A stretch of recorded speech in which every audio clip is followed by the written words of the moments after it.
This is the Bema Podcast with Marty Solomon. I'm his co-host, Brent Billings. Today, we're with Josh Bossé to travel through Hosea 10, finding instructions for what can be done in the face of such idolatrous vanity. Yes, indeed. We find ourselves at the end of this long section of a lot of prophetic woes. It has been heavy.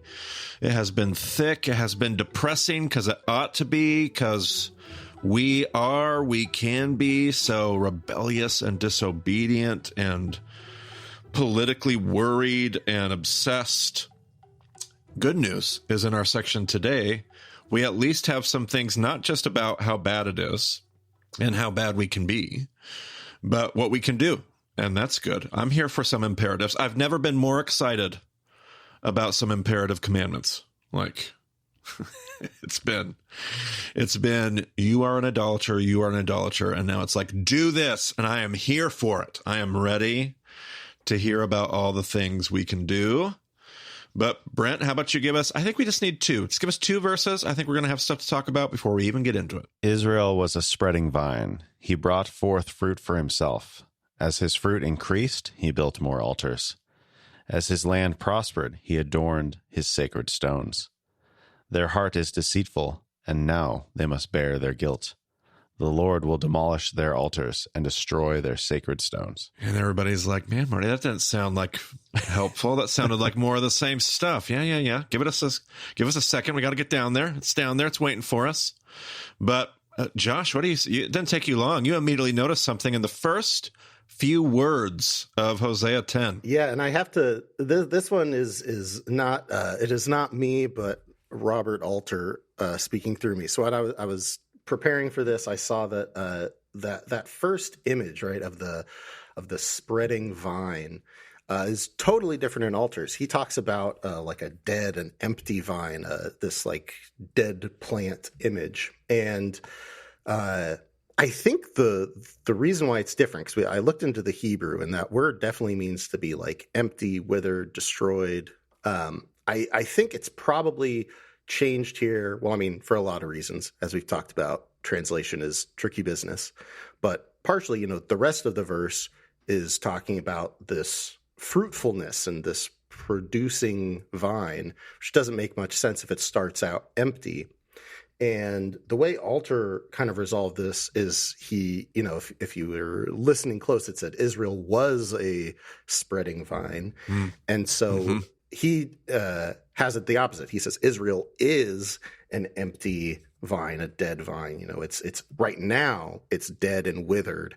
But back when you were, in the previous times before you got all dried out and withered, when you were making all this fruit, you were producing for yourself, and you were, building up these other altars and sacred stones. And that's kind of the situation we start with is, and I like that contrast in images, because I feel like, especially with some of the remezim that I dug up here, that contrast, the jumping around in time, and the ways in which that reflects and brings more, brings emphasis to like where they are now. Like you're sitting here as a dead vine, and you're like, what happened to all the good fruitful times? Like that kind of disjointedness.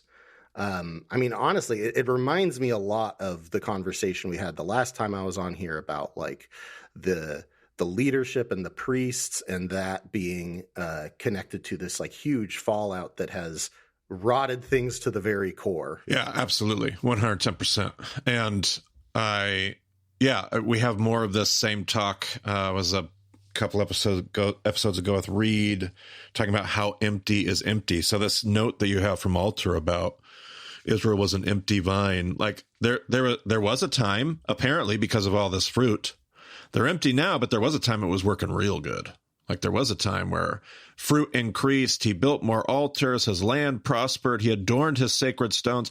I'm not sure any of this should be alarming to us, or we should feel like any of this is relevant.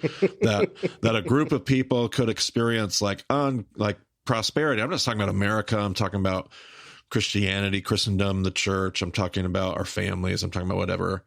Like not to be deceived by what seems like all of this wonderful prosperity and blessing. We have now heard for like 6 chapters in a row, Israel thought everything was going well. Last chapter, they thought the stuff was good. It actually makes them unclean. Israel thought they were doing this stuff, but it's actually empty. And if it's empty, how empty is that empty? Like, this fits everything we've been looking at for quite a handful of chapters. Yeah, I like what you just said about don't being deceived by how well things are going, because verse 2 talks about the deceitful heart, and I feel like that works specifically with the word used for deceit here, because later on it uses a different word for deceit in a different context, but this is the word for deceit that has to do with smoothness. And I feel like works very well with that image you painted of you kind of let yourself be deceived into thinking this will just go on forever. The party is never going to die. We can just keep squeezing more and more profit for ourselves out of this. Yeah, absolutely. Yeah. And so if we've been following along and we're like, okay, I got this. Goodness gracious. Hosea, cut me some slack. Don't worry. What can we do? Well, we still got to hold on. We still got some more. So Brent, you got to give us a little bit more. We got a few more verses before we can get into any what we can do stuff. And I bet there'll be some goodies in here. I bet there's going to be some stuff. So we'll keep listening. Brent, take it away. Then they will say, we have no king because we did not revere the Lord. But even if we had a king, what could he do for us? They make many promises, take false oaths, and make agreements. Therefore lawsuits spring up like poisonous weeds in a plowed field. The people who live in Samaria fear for the calf idol of Beth Aven. Its people will mourn over it, and so will its idolatrous priests, those who had rejoiced over its splendor, because it is taken from them into exile. It will be carried to Assyria as tribute for the great king. Ephraim will be disgraced. Israel will be ashamed of its foreign alliances. Samaria's king will be destroyed, swept away like a twig on the surface of the waters. The high places of wickedness will be destroyed. It is the sin of Israel. Thorns and thistles will grow up and cover their altars. Then they will say to the mountains, cover us, and to the hills, fall on us. I'm betting, last time you were with us, Josh, you actually, this just happenstance the way we did our schedule, you happened to cover these same references twice in these episodes, but what other things have you thought of? Have you seen? What other stuff are you hearing? I think maybe you're seeing some other references here. Are you seeing Genesis callbacks? What's going on? Oh, yeah. Thorns and thistles. Oh, hey, look at that. In fact, the word for thistle there in the Hebrew, dardar, only used in Genesis 3 and here. Whoa. Yeah. No, are you serious? Yeah. Because, okay, hold on. But it's exactly the same phrase, too. Whoa, hold on. Okay, hold on. I literally had no idea you were going to say that. The word is dardar, which I was taught. I don't know how this shows up in the Hebrew. I don't know if it's a Masoretic text discrepancy. I don't know if it's Noga Haravini who makes the connection. But that is crazy. Like, I'm trying to hold myself together over here because I was told that's the tree of Judges 9, where they go asking for, as Judges 9? I might have my reference off. When they go asking for a king, and the prophet tells them a parable and says the king's going to, isn't that the Judges 9, Avimelech? Yeah. And the king says, oh, the grapevine. Oh, gosh, this is so good. Oh, my goodness. Because it's the grapevine, be our king. I make wine that gladdens the heart of men. It's the olive tree, be our king. I make olive oil. It's wonderful. And why would I want to do that? And then they went to, and I was told it was the dardar tree. It must not be that way in the Hebrew if it doesn't show up there. Yeah. But I was told it was the dardar that they go to, and it says, sit in my shade, which we have all the vine imagery in Hosea that we've been looking at. But then this whole section you just read, Brent, starts with, we have no king because they did not revere the Lord, because we did not, even if we had a king, what could he do for us? And then they make promises and fall. It feels like play by play. When you said dardar, I'm like, you have got to be kidding me. Can I make the connection? Brent, are you doing any wicked word searching over there? What's going on? I'm there. So the word in Hebrew there is atad. So it's the atad tree. Different. But here's the thing. I think that image, I think that is a dead on pull, because we have, especially like you said, we have the grapevine image. We have this question of who will be king, and also with the Genesis 3 imagery in there, right? It's like, if the curse from Genesis 3 on the earth, that it will produce thorns and thistles. And then they're tying in this where the king is the thistle. It's like saying, like, the kings have become the curse. The kings are the leadership is what is cursing the land. And it is like, it kind of plays into this image of, you know, the ironic or fitting, I guess, reversal of the thistles and thorns covering over the altars, like consuming them. Yep. Which I wonder if also, I mean, there might be a little. This is probably a stretch, but it also, that image reminds me a bit of the thorny soil. I know, you know, there's definitely some room here for us to bring in some four soils. Oh, goodness gracious. Well, don't go too far down that road, but I like that. Okay. Yeah, that's really good. And I'm so glad you brought that up, because I knew that there was like this is a super explicit Genesis 3 remez, but I didn't super know what it was connected with, other than just, you know, they're talking about sin, they're talking about the consequences of sin. The Genesis 3 thing fits perfectly. But yeah, the way Judges 9 works in there, that's a tasty little gumbo there. Yeah, absolutely. Okay, so while you're doing that, let's keep going. Like, you referenced things like, did you have anything else that you had dug up from like Beit Aven and? Right. So this chapter actually changes it, because earlier we had referenced the real Beit Aven, and so what's interesting is here it like gives us another piece of data, because it tells us that there is a calf at Beit Aven. Now, there isn't a calf at Beit Aven.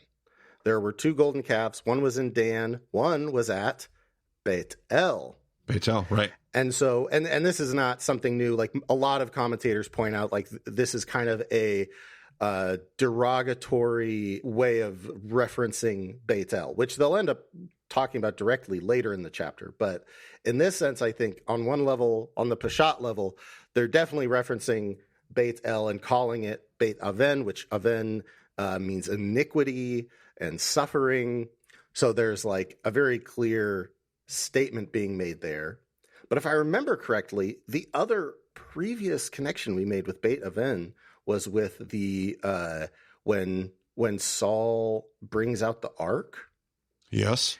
Altar connects in verse 5 here, where it talks about the people mourning over the loss of the calf idol. He says that seems like a reference to the people when they lose the ark.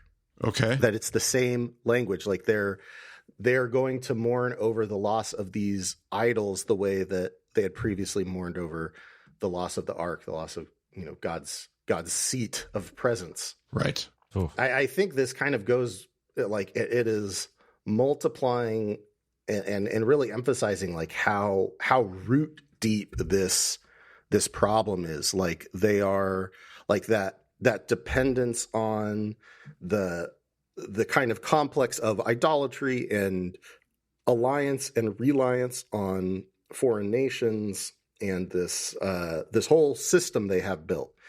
They're so like tied into it that losing their idols as like plunder to their current allies is like just going to like it's going to destroy them emotionally, which is such an interesting point to bring up, especially like while Hosea is like talking about how like they're mourning over their idols, like, and he's talking about how, you know, this whole book is about how wrong this current state of affairs is. And it's kind of just revealing how deep seated this need and this love is. Like, it feels like they're losing God's presence by losing these. And we should hold on to this too, because there are, that will come back. But the other interesting thing here is that, in verse 8, right at the end of the chunk we just read, when they are, when they're crying out to the mountains, they say to the mountains, cover us, and to the hills, fall on us. And in the Hebrew, the word for hills there is Gibeah. Oh, hey. Yeah, the same as Gibeah. Like that's, and they're gonna reference that explicitly, but for those who don't remember, that's the Judges 19, where the awful abuse of the Levite's wife, and that came up in Hosea 9 as well on the last episode. Oh, okay, yeah. Well, yeah, and that's also where, your references, Brent, in the last episode to Saul, like it's where Saul goes to get his soldiers. Saul goes there to get his 600 fighting men. And so there's another Saul connection between the same words. So we were talking Gilgal last episode, Josh, and we were trying to place what the Gilgal reference was and how many times it's used in the Saul story. And I wasn't sure if that's what it was or if there was even more there. But anyway, that would fit in a couple ways, both with like some of the ark imagery and all that. Yeah. But the other thing that stuck out to me was this image of the twig on the waters. And what's interesting is, well, first of all, the word for twig there is synonymous with the word for wrath, because it's this idea of like a broken twig that's been like snapped off of a tree or something. And but also like the fact of like this twig being on the surface of the waters, like, I don't know, that kind of sounds like maybe a Mara reference, throwing the branch into the bitter water. Sure. It also potentially like, I don't know. I feel like the creation element of being on the surface of the water, like that feels a little bit of a stretch, but I don't know. It's a kind of it's a very specific image, right? Like a twig being thrown onto water, like it's right. It seems intentional, especially since it's like it isn't fitting with the rest of the imagery. It's not talking about thorns and that sort of thing, or vines. Right. Yeah. So yeah, that's there's a lot of like layered imagery, and it does all seem to be emphasizing the same things. They're calling, Beit El, Beit Aven. They're emphasizing the corruption and not just the how sinful, how far off the path they've gotten, but also the suffering that has come along with that now they're withered.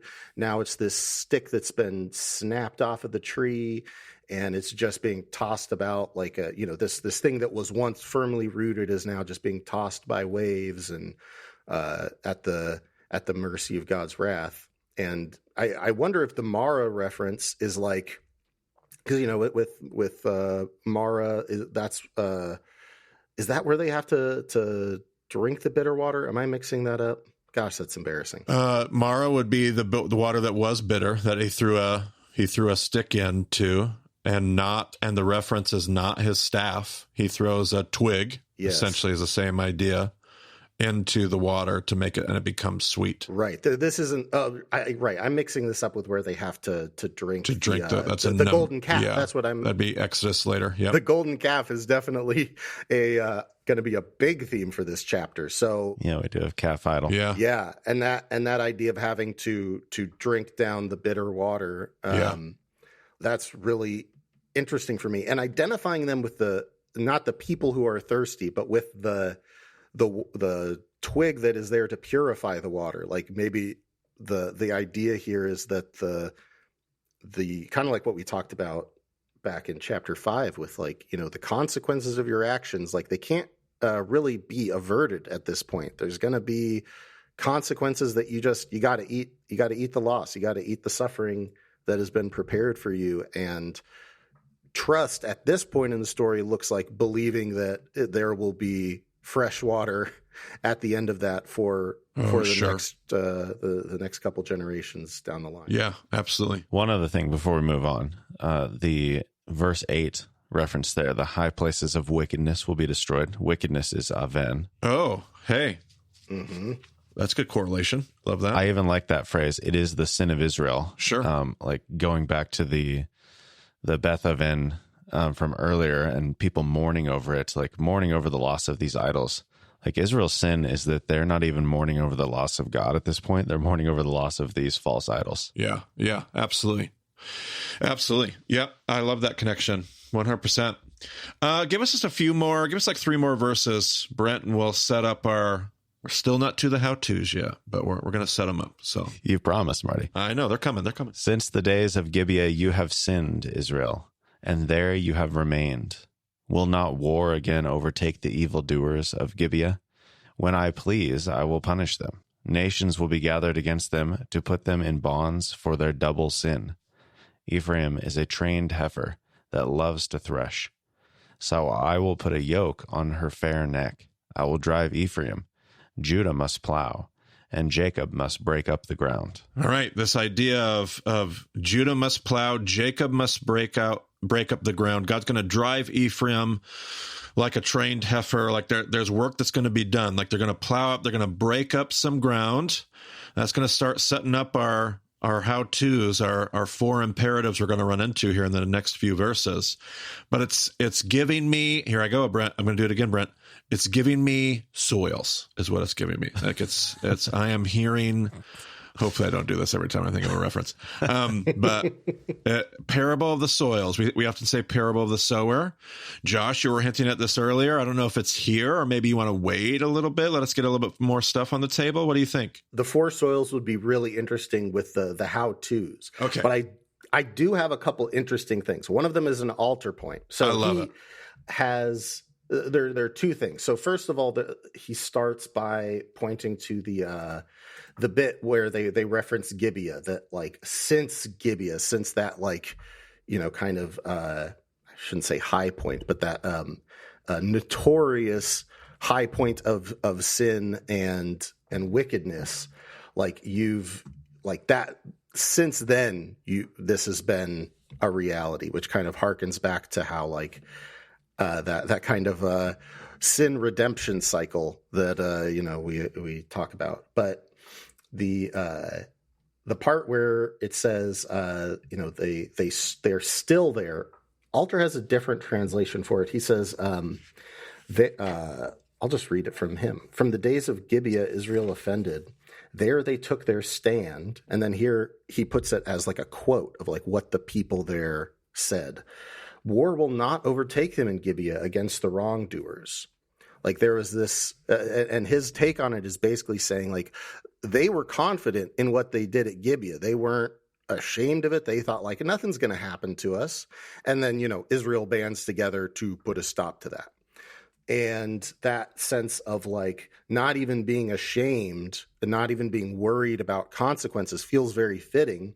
In addition to the fact that there's already been references to like wanting to be covered, wanting to be hidden and not be seen. Yeah, right. And then in the next verse, when it talks about in verse 10? Yeah, so that word for that in the NIV it translates as punishing them can also mean to yoke animals. Yes. Yep. And what's also interesting is the double sin. Most translations have double sin. What's very weird is that the putting them in bonds, yoking them for their double sin, the word there is basically ayin, like the word for eye. Yeah. Yes. Which is very weird. But if we think about like on a practical level, what their double sin would be, like what immediately pops into your head? It's the two golden calves, right? There's two sure. Yeah. Yep. It's a double sin. And he's talking about yoking them. Double sin. Sure. Two calves, 100%. Exactly. And he's saying like you, and then what's the immediate next image? Like you are a calf that likes to thresh, right? Which threshing is like when you get they're stepping on and crushing out the good kernels from the chaff. And he's like, you love just squeezing the nice part out of everyone else's suffering, but I'm going to make you plow. Like you have got to buckle down. Like that is the work ahead of you. Ooh. And I think that even works with this idea of like, I'll put a yoke on your fair neck. Like you have this, you're not used to pulling, you're used to stepping on, and that's about to change. Yeah. And this, I think it's really interesting too, the way it jumps from Ephraim to Judah, because that's a weird addition, right? Like Judah's the other kingdom. Like it kind of reminds me all the way back to the beginning with Jeroboam, where God was like, hey, you need to separate, but the ultimate goal is to like come back together. And specifically, the reason why God is mad at him for building the golden calves is because he does that so that they never go back to the temple, to try and keep the separation permanent, even when God's prophet said, we're going to create this separation, but it's always with the idea of reuniting. Yeah. And so the golden calves are it's not just like idolatry, and idolatry is bad. It's idolatry with the purpose of making this split permanent for all future generations. It's a symbol of, defying God on that level, and keeping this war between within Israel. This civil war kind of becomes permanent and even cultural. Ooh. And I love that image of like now we've got to buckle down and do the work. And this image of two calves that symbolizes that commitment to separating and taking care. What started as them defending and taking care of themselves is now turned into leadership taking care of itself and doing the exact same thing that Judah was doing to oppress them, and stepping on people and oppressing them and becoming empire. Goodness gracious. I'm sure there's nothing to see there. Nothing to see here, America. I know in our American context, I wonder if we have a double sin. I wonder if we have two calves. I wonder if we wouldn't be like we wouldn't set it up on purpose to separate people. Like we wouldn't do that. Like we wouldn't cancel other sides. Like this is nothing to see here. I don't even really know what you're talking about. That sounds so weird. I've never. Well, before I get myself into trouble. I don't know what you're talking about because there's so many possibilities. Yeah, I know.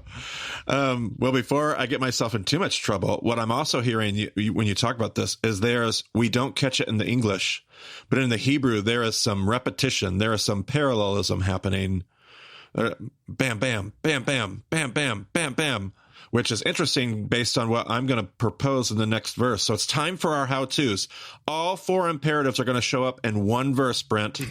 So you just have to read us one verse, Hosea 10:12. Sow righteousness for yourselves, reap the fruit of unfailing love, and break up your unplowed ground. For it is time to seek the Lord until he comes and showers his righteousness on you. So in this verse, we're given four imperative commands. Sow, reap, break up, and seek end up being these four how-tos. What are we supposed to do? We've listened for 6 chapters of condemnation, of woe, of warning. It's time to do something. What are we going to do, Marty? We're going to sow, we're going to reap, we're going to break up, and we're going to seek. Now, originally when I looked at this, I was like, man, that's beautiful, but they're out of order. Like, you want to break up, and then you want to sow, and then you want to reap. But then I was like, well, where does seek go? Like, does seek go first? Like, do I seek, and then do I break up? Do I break up and seek, and then sow and reap? And I've started wondering if this isn't actually a parallelism of essentially two movements, sowing and reaping, breaking up and seeking. Like, I'm wondering if sowing is supposed to be related to break up, because it's like sow righteousness, reap the fruit of love, unfailing love.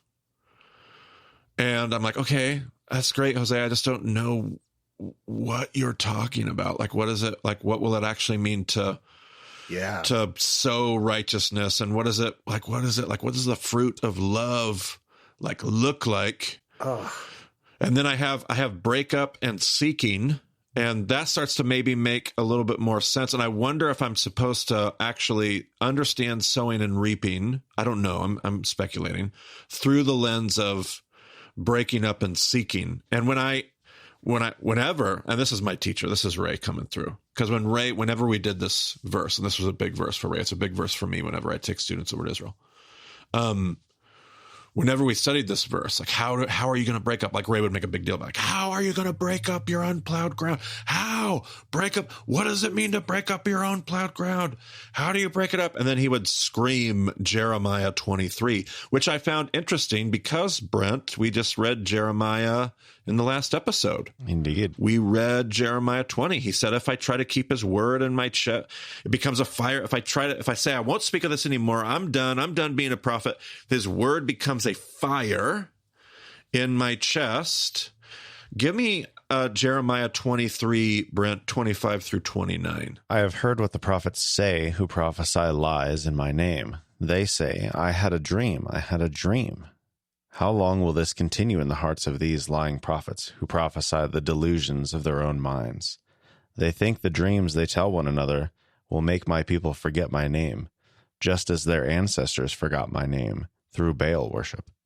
Let the prophet who has a dream recount the dream, but let the one who has my word speak it faithfully. For what has straw to do with grain, declares the Lord? Is not my word like fire, declares the Lord, and like a hammer that breaks a rock in pieces? And I can remember Ray just shouting, is not my word like a fire and like a hammer that breaks the rocks? And that was just one of these like moving moments. Like, this isn't the end game, it's the beginning. Like, where do we go to start this breaking up, this plowing, this sowing? Like, it starts by going back to the things that we always, starting with, it is not God's word like a fire to burn away the thorns. It just said thorns and thistles will grow. Well, what burns away thorns and thistles? Fire. What breaks up the rock? What breaks up your unplowed ground? But a hammer. It's the word of the God that provides a starting place to begin this. And I hear you read that paragraph and I'm like, golly, it sounds like a page right out of Hosea. Like, sounds like all these, the delusions of their own mind. Ancestors forgot my name through Baal worship. Let the prophet who has a dream account his dream. Let the one who has my word speak it faithfully. And give me just the rest of that. Give me the rest of Jeremiah 23 there, if you don't mind, Brent. Let's just hear that in context of what we, breaking up our unplowed ground, sowing, don't sow among thorns, all of that. Give me one more. Therefore, declares the Lord, I am against the prophets who steal from one another words supposedly from me. Yes, declares the Lord, I am against the prophets who wag their own tongues and yet declare, the Lord declares. Indeed, I am against those who prophesy false dreams, declares the Lord. They tell them and lead my people astray with their reckless lies, yet I did not send or appoint them. They do not benefit these people in the least, declares the Lord. When these people, or a prophet or a priest, ask you, what is the message from the Lord? Say to them, what message? I forsake you, declares the Lord. If a prophet or a priest or anyone else claims, this is a message from the Lord, I will punish them and their household. This is what each of you keeps saying to your friends and other Israelites. What is the Lord's answer? Or what has the Lord spoken? But you must not mention a message from the Lord again, because each one's word becomes their own message. So you distort the words of the living God, the Lord Almighty, our God. This is what you keep saying to a prophet. What is the Lord's answer to you? Or what has the Lord spoken? Although you claim this is a message from the Lord, this is what the Lord says. You use the words, this is the message from the Lord, even though I told you that you must not claim this is a message from the Lord. Therefore, I will surely forget you and cast you out of my presence along with the city I gave to you and your ancestors. I will bring on you everlasting disgrace, everlasting shame that will not be forgotten. I just hear such a similar message to what we've heard all throughout Hosea. We've heard earlier in Hosea, the people wanting to go to God for responses, going to God for answers. These feel like such similar messages coming out of such similar places. And Hosea says it's time. It's time to, the other thing that I didn't hear in the actual words of Jeremiah, but I kind of hear in the in between, the reading between the lines, is quit going to prophets looking for a message from the Lord. It's time to actually get about the repentance. It's time to actually break up and seek the Lord. It's time to sow righteousness. It's time to reap the fruit of unfailing love. And that's something that I hear that seems to be consistent. When you think of these sowing, reaping, breaking up, seeking, what are the things that you see, Josh? Oh man, I love what you pulled out with the parallelism here, because there is such a disjunction there. And I think that I think it's really important, especially for you listeners out there, when Marty said this is where we get to talk about the what to do, and we only get one verse of it, the next verse is going to kind of be a little bit of an inversion of this. And as we know, historically, this isn't necessarily what happened. But especially as we hear echoes of our own situation today here, I think it's very important that we sit on this 12th verse, because it is so important. And one of the things I want to add to what you were saying, Marty, structurally, is that there's another thing that's out of order. Because what are we supposed to be sowing? Righteousness. Righteousness, yeah. But what's the very last thing mentioned? That God showers his righteousness on you. So where do we get the righteousness from? From So God. that comes, Seek the Lord. Awesome. We're seeking him until he shows up, and then we get the righteousness. Yeah. So what are we sowing? Right. And what's interesting, if you look in the Hebrew, is that it doesn't just say sow righteousness. It has the lamed preposition in front of righteousness. It's like it's saying sow toward righteousness. Yeah, right. So with your eye upon what righteousness looks like. And, on one hand, I think that it puts us in the right frame of mind. Like, we're going to only have a vague idea of where to go to start. Like, what is it we're starting to sow? What is it we're starting to, we could think about this image-wise. The idea of seed is also the idea of the next generation and the people that come after us. Like, we are having to look toward, like, what will be living righteously for them, because we're not going to be the ones to receive that showering. It's what can we plant? What tamarisk trees can we plant today? Even if, we don't plant it in the right soil and we don't know how to tend to it, like, plant in that direction. Yeah. And then reap chesed, reap that kindness, that unfailing love. And I love that inclusion. Like, there is still, even at this moment, and even with Hosea a breath away from saying, but you're not going to do that, you're going to mess up. He's still saying, like, you can reap unfailing love. You can reap that kindness, that Avraham hospitality. Like, it is still there for you to receive. Like, it, and I want the audience to hear that. Like, even if everything seems crazy and you're holding tight onto the golden calf because it feels like this is the only lifeline you have, God is saying here, even if you don't even have to sow righteousness, brand righteousness. If you sow toward that direction, if you just turn around and it's like what we always say with repentance, like, just turn around and go, like, that act in and of itself, even if it's incomplete, even if it's not all the steps of repentance, that will still bring in kindness. Like, and this is true, like, even outside of the Christian body. I am so surprised at how, I engage with a lot of students. Some of them don't consider themselves Christian, and they have a lot of grace for the church and just people in general. Like, there is so much grace and kindness there just for starting to plant a different kind of seed. Yeah.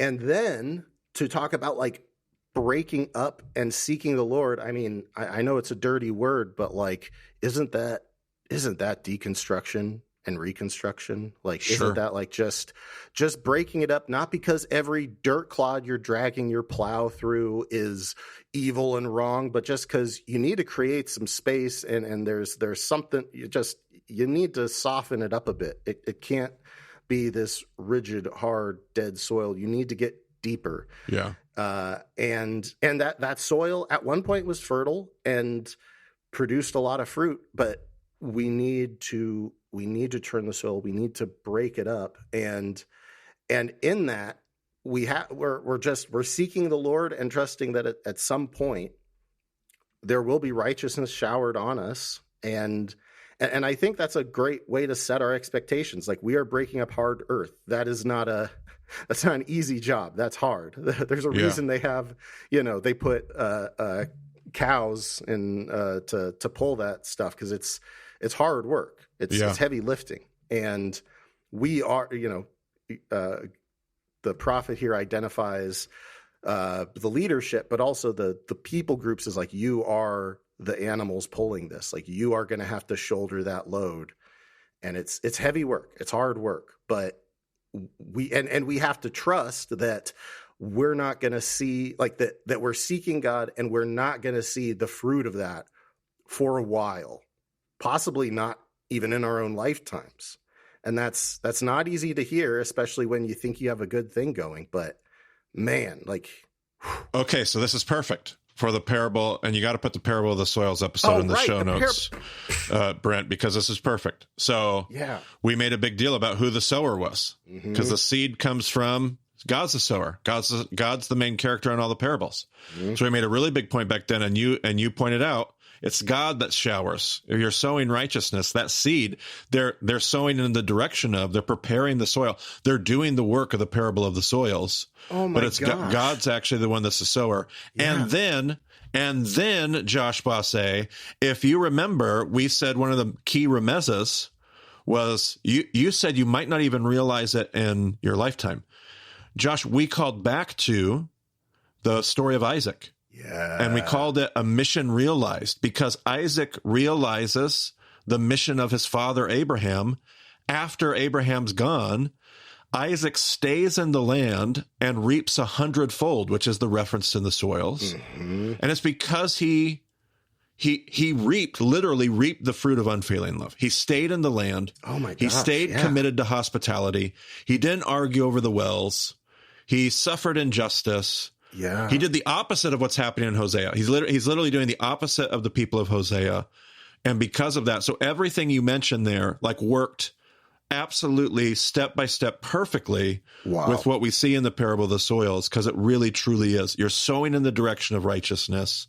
You're staying true to it, even though you won't see the results. You're being faithful. And in that you will reap, because it's God that sows the seed. You end up reaping 100-fold. It's just everything you read here in verse 12. It's so perfect. Oh my gosh. That's awesome. One thing I thought of when you said this is that the whole issue of like things being out of order, it disappears if you just switch the order of those two things. If your job is just to break up the ground and you're saying, we're waiting for God to sow the seed, and then when the seed of righteousness is sown, then we'll reap the chesed. But I love that it breaks it up and says, but you can also still emulate what you know God is doing in your life today, and it won't be as good as when God reaches in and does it, but it'll still like, oh man. Yeah. Golly. Well, spoiler alert, the people of God don't take the bait. They don't take the advice of verse 12. As Josh said, they do the opposite. So before we set them up to close, you should definitely read the last 3 verses here of Hosea 10, Brent. But you have planted wickedness. You have reaped evil. You have eaten the fruit of deception. Because you have depended on your own strength and on your many warriors, the roar of battle will rise against your people, so that all your fortresses will be devastated, as Shalman devastated Beth Arbel on the day of battle, when mothers were dashed to the ground with their children. So will it happen to you, Bethel, because your wickedness is great. When that day dawns, the king of Israel will be completely destroyed. All right. What are you seeing, Josh? I know that there's some goodies here. My notes are empty because I just know that Josh Bossé's got some goodies. This is such an interesting bit to end it on, because it starts with like this inversion of, we have the planting and the reaping, and it's the opposite. You've planted wickedness, you haven't planted righteousness, and you've reaped evil. And what's interesting is that word for evil was used just a couple verses before when it talked about the evildoers in Gibeah, like pointing to that and being like, that is the harvest of the wickedness you've been sowing into the ground, into the people, into the world. And what's interesting here is that, to me, is right after that, it says, you've eaten the fruit of deception, which kind of reminds me of, what we talked about earlier, of them kind of buying into the like, oh, this will last forever. Like, who's going to stop us? But it's a different word for deception. And interestingly enough, that word for deception is also linked to like frailness of body, or like to be withered. And so it's this idea of like, not only did they deceive themselves, but it's like they're so deep in their deception that now they're eating just like the most gross, like shriveled grape and being like, what are you talking about? Things are fine. And that idea of them, they're so stuck in this because their trust is in their own path and their own warriors, literally their military strength, like their ability to do violence is what makes them think that they're untouchable. And there's a couple really interesting things here at the end, because when it talks about the roar of battle coming in, to me that's very interesting, because in contrast, when it talks about the king of Israel being completely destroyed, that final image, as it is a lot of times in the Hebrew, when it says like utterly destroyed or completely wicked, like it's a doubling of the word. And when it says the king of Israel will be destroyed, it's a doubling of the word for silencing. Oh. Like there's this tumult growing, and then it's just going to be dead quiet, and there's nothing left. And especially like what's interesting here too is I don't know if this is meant to be like a double meaning, or if it's just like a normal part of the etymology. But when it talks about the devastation of fortresses, that word for fortress, the root is the same as the word for being cut off, because the idea is like it's a fortress. You can't get in. It's cut off from the rest of the world. But I think it's very fitting, at least on that level, that it's they're being cut off in another way.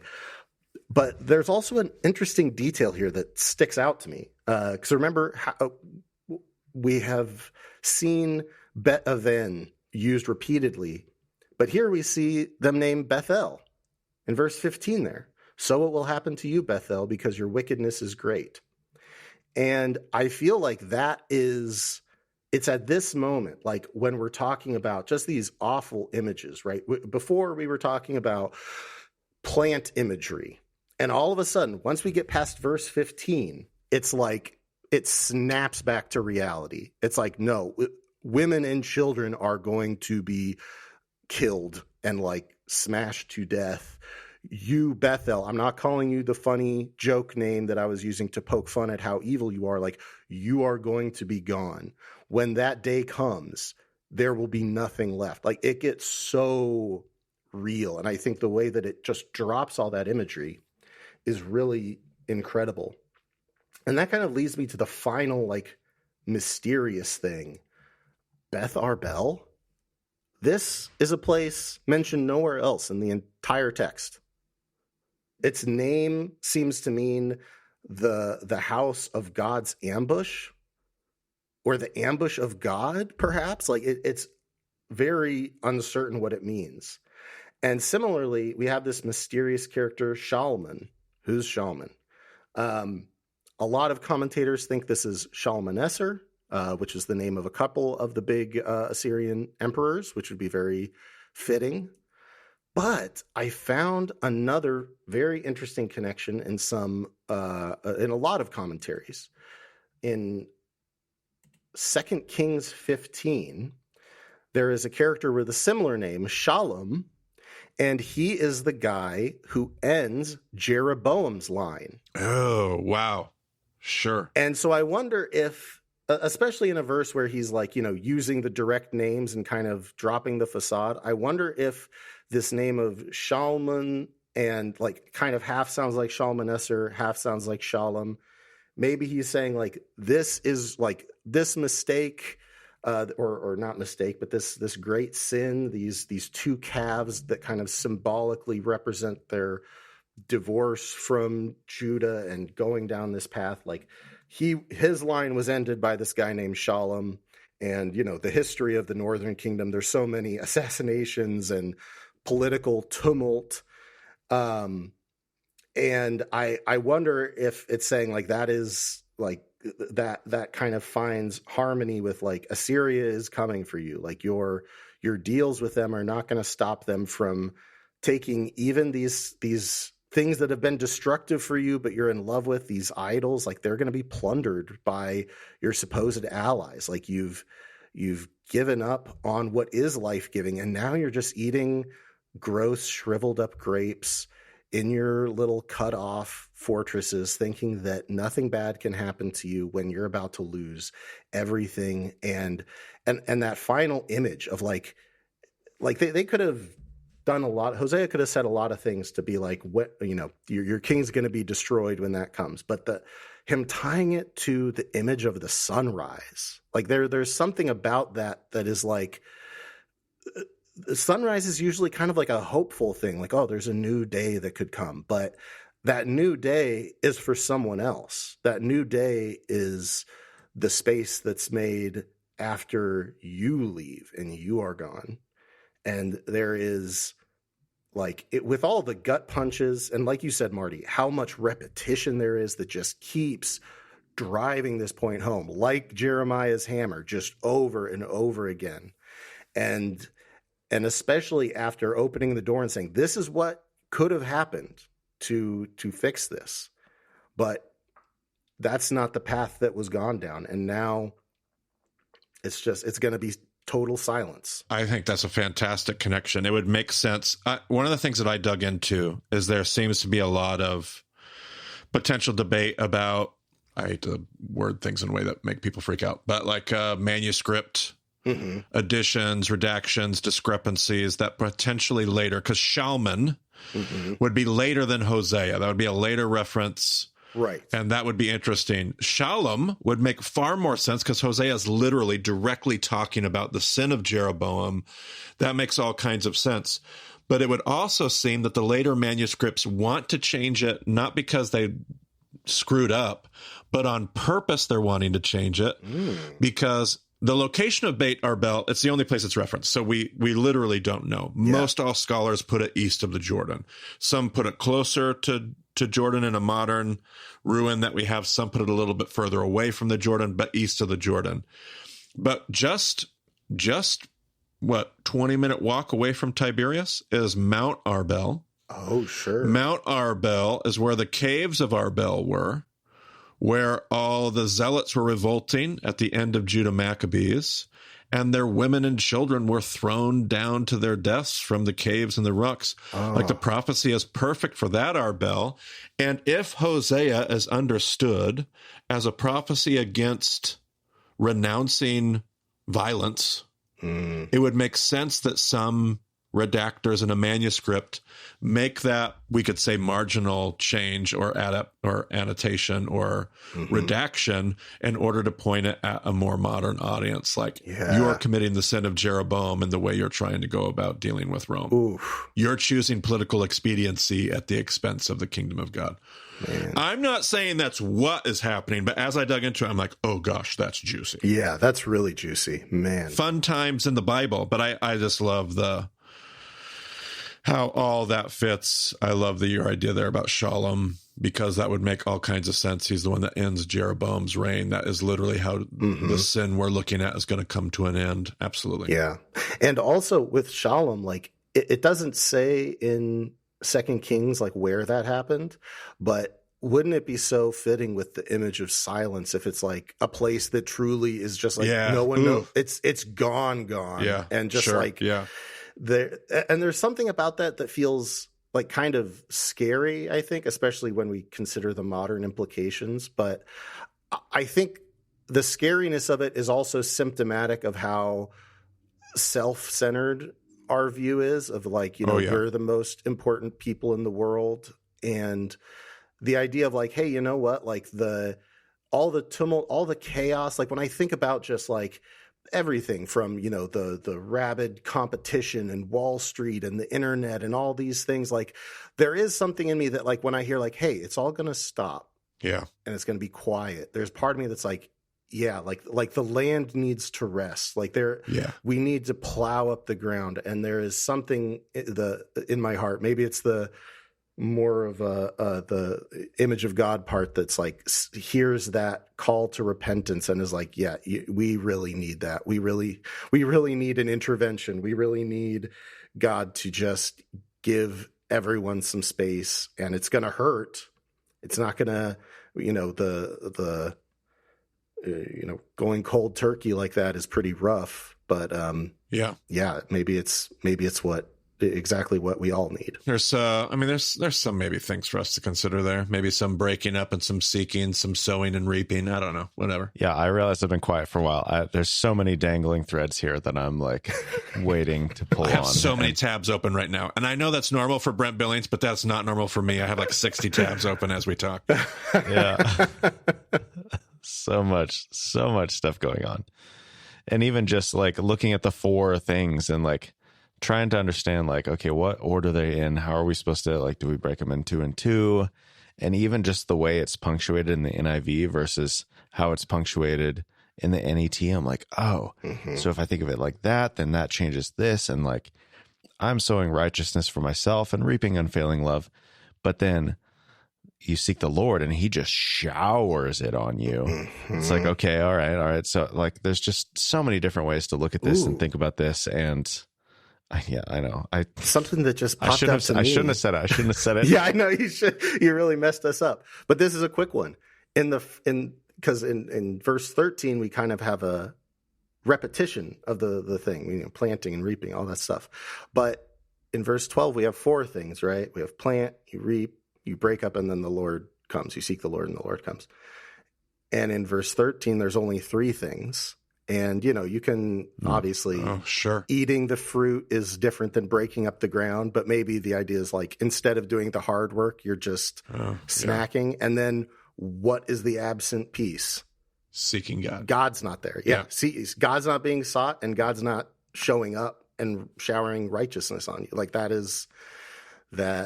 Oh, man. Whew. It's supposed to be 3 then 4, but here we get 4 then 3. Exactly. All right. Well, gee. Have a good week out there, everybody. Oh my gosh. No kidding. Yeah. We warned them about this, Josh. We told them that we were getting ready to record with you, and you had warned us that you had, quote, found some things, and you have delivered. Well, I'm always happy to deliver. But don't forget, verse 12 is still real, and it still works. Still real. Even if nothing else does.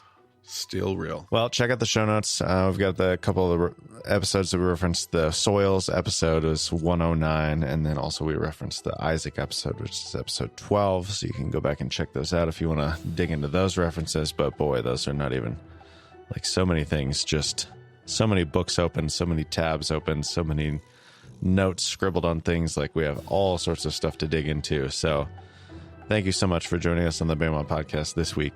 We will talk to you again soon.